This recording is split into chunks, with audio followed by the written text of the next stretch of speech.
E aí, galera, tudo bem? Eu tava aqui sem fazer nada, quem me dera, e eu resolvi compartilhar com vocês uns insights para a redação, porque eu não tenho nenhuma pretensão literária, desse texto de abertura do Em Que Mundo Tu Vive, do José Faleiro, que hoje eu acho que é o escritor mais importante do Rio Grande do Sul, né? O cara que mais produz, mais tem recursos. O cara é uma metralhadora giratória, assim, da periferia. E eu acho que ele tem algumas características essenciais que eu queria descrever contigo hoje aqui, que são três. Três coisas interessantes que sempre estão no faleiro, né? E eu queria que tu entendesse também aqui que essa situação, essa expressão que a gente usa sempre de subjetividade, que está super relacionado com o investimento autoral, aquilo que a Orgs adora, que é a originalidade. Queria que tu visse qual é a originalidade do faleiro hoje aqui, pelo menos do meu ponto de vista, né? Que eu acho que tem pouca gente que fala, assim, que observa no faleiro, que é o viés de classe, entendeu? O faleiro é um cara que tem um viés de classe social sensacional, assim, se tu torcer o texto do faleiro, o que tu vê é a manifestação daquelas pessoas que quase nunca tiveram voz na literatura, tendo voz, não apenas voz no sentido da expressão, assim, mas do ponto de vista desses caras. Não é um personagem colocado ali sendo um cara que vem de uma classe C ou D, tu entendeu?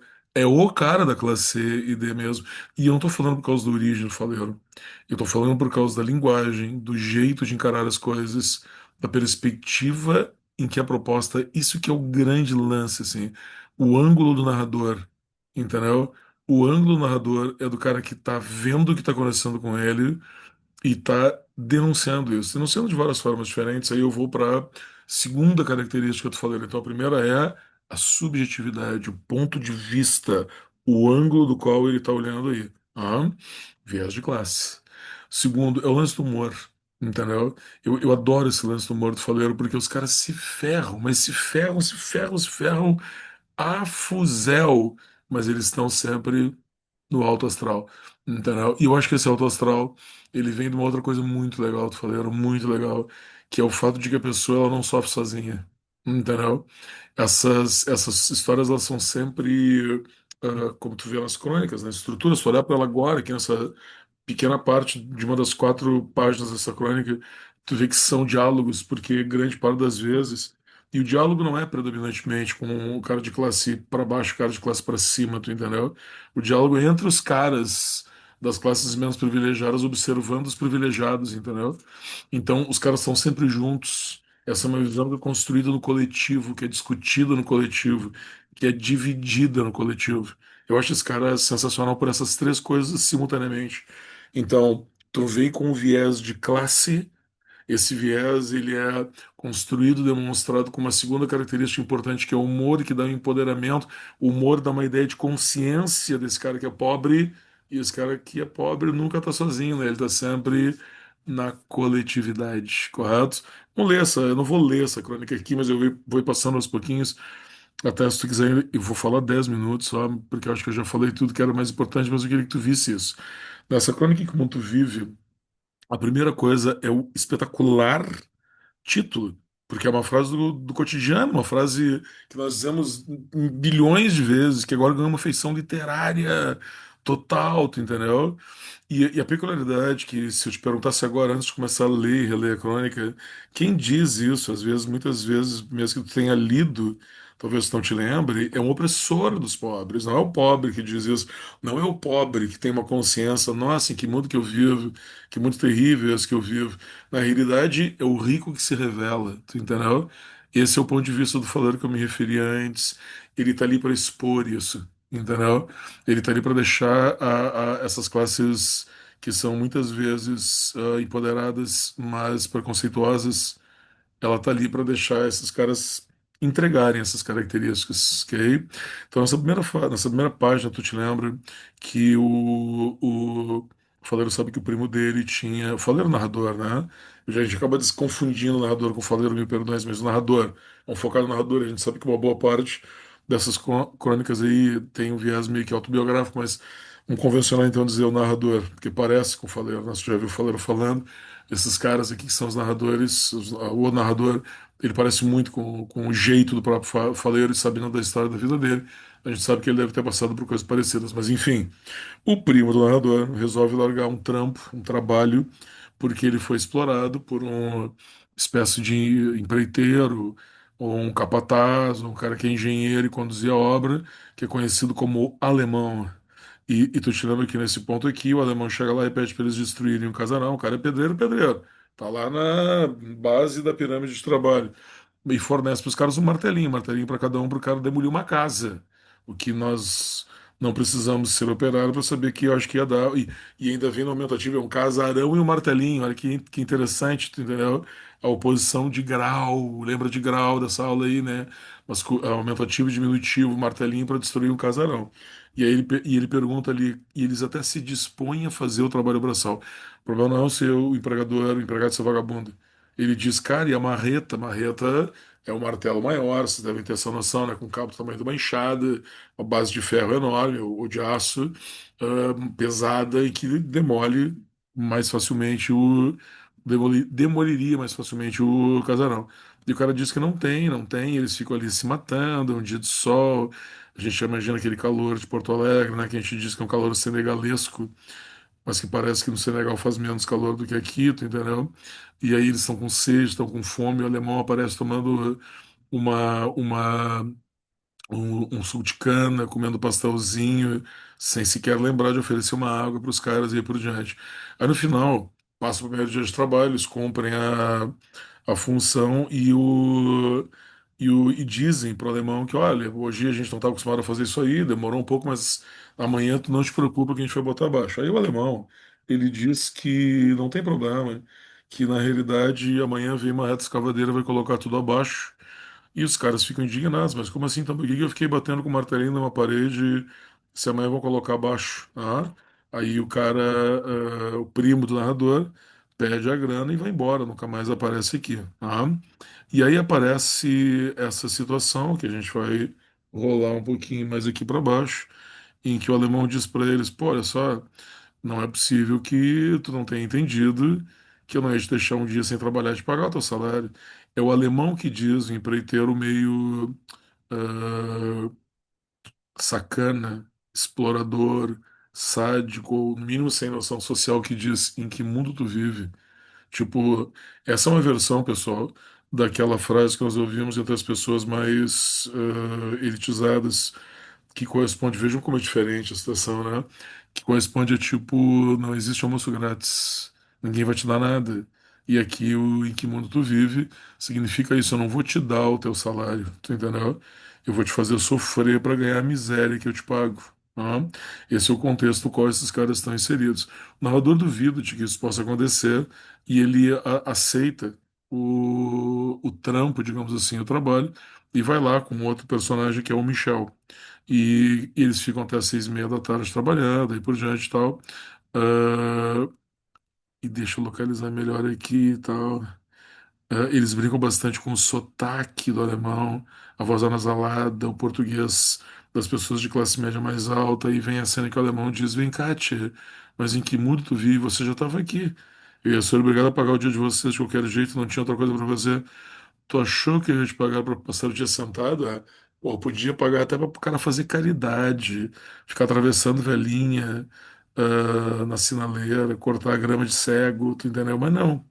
O cara resolve, o cara paga para fazer os funcionários sofrerem, tu entendeu? Essa é a história que o Michel conta pro narrador. Aí vai se formando nesse momento agora que nós já entendemos que o alemão é um sacana, tu entendeu?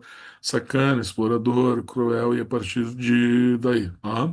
Aí o narrador já está trabalhando com o Michel. A primeira coisa que eu te lembrar é aí que tu vê o viés de classe. O em que mundo tu vive significa assim, é óbvio que se eu puder eu vou te explorar. É óbvio que mesmo te pagando uma diária, você deu de R$ 20 para trabalhar 12 horas no sol, eu prefiro que tu trabalhe mesmo que isso não valha nada, só para não desperdiçar os meus R$ 20. Essa é a mentalidade do empreiteiro, capataz, o engenheiro, é a mentalidade do patrão representada aí. É isso que eu chamo do viés de classe, dessa subjetividade do faleiro, entendeu? Quem tá vendo isso é o trabalhador que pensa, cara, fiquei aqui 12 horas batendo com o martelo numa parede só para esse cara não dizer que me deu uma merreca. Ele podia até ter empregado de uma outra forma, os caras, às vezes, resolveu explorar. É muito metafórico, é muito simbólico da exploração que o trabalho é. O cara seria explorado de qualquer forma. E tu vai notar que no próximo passo de trabalho eles vão ser explorados assim, tão, de uma forma tão cruel quanto fazendo o seu trabalho normal. Então agora o narrador já está com o Michel, que é o parceiro dele de trabalho. O Michel insiste que o alemão é ruim, eles começam a trabalhar, cavam, vão demolindo o negócio, esperam sacos de cimento. Enquanto isso, eles têm sede.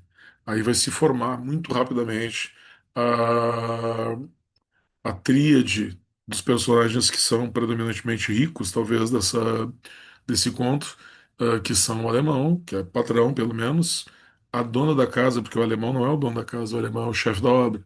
Existe uma dona da casa e uma vizinha, que estando na vizinhança do casarão também deve ser de classe média alta. Como é que se unem esses três personagens ricos? A dona da casa descobriu que havia mendigos morando na sua casa, por isso talvez ela vá demoli-la e os mendigos são expulsos dali pelos próprios operários. Comentário que eu sempre faço, né? Pobre perseguindo pobre, não é? É um cidadão contra o outro. Clássica análise lá do Machado de Assis em Pai contra Mãe, ok? Eterna história brasileira. Quem protege o rico dos pobres são outros pobres, né? Então os empresários, perdão, os operários tiram os mendigos dali, mas alguns pertences dos mendigos ficam. E a dona não quer devolver. Tipo, tu imagina tu roubar ah, porque isso também é roubo, tu roubar objetos de mendigos, quase como se fosse uma cobrança de aluguel, tu entendeu? Ah, tu ficou morando aqui, tu deixou esse colchão imundo, essas roupas velhas, um carrinho de supermercado que tu roubou do Assum, tu entendeu? Não interessa, eu vou ficar com eles pra mim, porque eu vou te sacanear. Com a diferença de que o mendigo dormiu ali, provavelmente porque eu não tinha de dormir. E ela tá sacaneando porque ela quer sacanear, não porque ela precisa desses objetos desesperadoramente, como um teto para dormir. E um terceiro passo, além da dona da casa do alemão, é a vizinha que nega água. Tu imagina, tu tá regando tuas plantas ali, e tu tá vendo os caras ali no casarão do teu lado, uma temperatura de 40 graus, rachando o asfalto em Porto Alegre, e o cara pede água, e tu não dá água. Aí o Michel, sempre tem esses personagens, né, e tu vê que a frase do cara é super educada, boa tarde, tia, será que a senhora consegue um pouco da água? É que eu tô colocando na tela. E a tia diz, não, entendeu? E aí ela diz, não, mas não é para obra, é só para a gente tomar e tal. E ela diz, não, ainda mais categórica. Pior ainda, se fosse para obra, eu podia pensar em ajudar o alemão. Agora, para ti, que tu morre de sede. De morrer de sede. Interessante, né? Depois dessa desgraça, e aí tu vê, né? Que tu tem uma sociedade hierárquica, preconceituosa, que odeia o pobre. Não é possível que tu negue um copo d'água da mangueira, não era com teu copo de cristal, não era uma água italiana que tu tem com gás da geladeira. Não, não, não. Era um copo, era uma garrafinha PET, vagabunda, que o cara juntou no chão com água da mangueira, ainda não, onde teus cachorros devem ter feito xixi, cocô em cima e tu não deu. Isso é incrível, tu entendeu? Aí tu te lembra que nessa cena eles terminam o expediente, vão sair e chegam os sacos de cimento no final do expediente. E eles são obrigados daí a colocar no lugar dois indivíduos, dois operários, 300 sacos de cimento. E tu vê que sempre rola o lance do humor, da solidariedade, né? Eles estão trabalhando juntos, eles estão se ferrando juntos. O alemão não faz questão nem de colocar o carro perto, a caminhonete que traz, o caminhão que traz cimento perto de algum lugar mais propício para eles caminharem menos, entendeu? Fica bem longe. Ah, e aí ele tem uma frase, não sei se você conhece aqui na quarta página, super machadiana, que ele pergunta assim, ó, o leitor por acaso já carregou cimento? É a frase do Machado direto. E ele responde ironicamente, né? Há algo curioso a respeito disso. Quanto mais sacos carrega, tanto mais parece pesar cada um deles. Aí ele meteu o Machado direto, né? Pela complexidade da frase, pela ironia, pela abordagem cáustica, entendeu? Abordagem ácida da coisa, né? Um humor bastante crítico, né? E aí eles vão carregando sacos, e aí lá pelas tantas, o Michel vem e usa aquela frase, vem cá, tia, mas em que mundo tu vive? Tá morrendo pra carregar saco de cimento? Tu achou que não ia ser explorado, tu entendeu? Tu não tá vendo que as pessoas vão explorar talvez até a morte aqui? Essa aí que é a brincadeira do em que mundo tu vive. Essa é a origem, a gênese da frase, tu entendeu?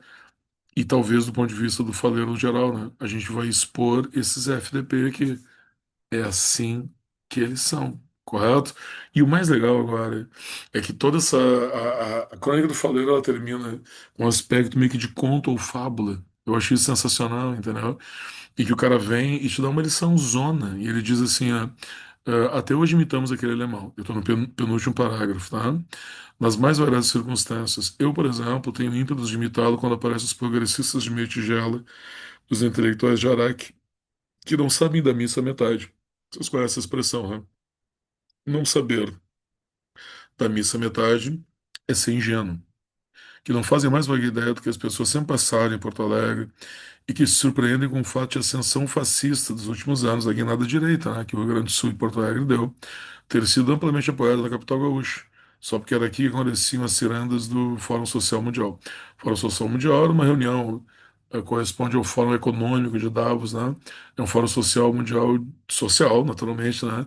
Patrocinado pela esquerda quando ela governou Porto Alegre, que dava essa impressão progressista para a cidade. E as cirandas ali é super irônico, né? É como se fossem as brincadeiras, porque Porto Alegre sempre foi uma cidade exploradora, apesar de durante algum tempo ter essa faceta esquerdista, né? Aí ele mesmo pergunta: vem cá, tia, mas em que mundo tu vive? Tu acha que uma cidade vira fascista da noite pro dia, querendo dizer que Porto Alegre sempre foi assim? Talvez tenha atenuado um pouco o caráter durante um tempo. Essa atenuação não vingou. Ela realmente não reflete a nossa realidade. E a gente é essa cidade exploradora. Top. Aí, recobrando, voltando a 10 minutos atrás, o início da minha fala ali, né? Você está vendo viés de classe. Ponto de vista é realmente o conteúdo do cara que não é da classe A e B, denunciando esse conteúdo, correto? Uma linguagem do ponto de vista que é dele, pela exploração do trabalho, isso é um relato da exploração do trabalho. Tá? Segundo, a questão do humor empodera o cara, termina na ironia. A ironia perpassa o conto inteiro, entendeu? Que vem, essa ironia vem muitas vezes do terceiro elemento, que é dessa consciência coletiva, da coletividade que entende isso que eu acho que produz esse empoderamento do fato de que nós não somos indivíduos problemáticos, são classes problemáticas, são classes exploradas e não apenas indivíduos que não venceram pela meritocracia. Ah, não vou dizer de novo que eu sou fã do cara, porque o cara é muito bom, né? Essa visão toda de classe, ela vai perpassar todos, não digamos todos, mas uma boa parte das crônicas em que o mundo vive, está muito centrada no protagonista do Os Supridores, que é o primeiro romance do Faleiro. O Faleiro também tem um livro anterior, que é o Vila Sapra, né? Mas Os Supridores tem um narrador que tem esse ponto de vista também, que é o Marx. Olha o nome aí, será que tem alguma coisa a ver? O Faleiro disse que não. E também vai aparecer muito fortemente no Vera, magnífico romance que ele fez sobre a questão do feminicídio, ok? Feitas as dicas, leitura que não falta. Isso te embananar, ficar alguma dúvida, não concordou? Me chama que a gente conversa. Aí, valeu.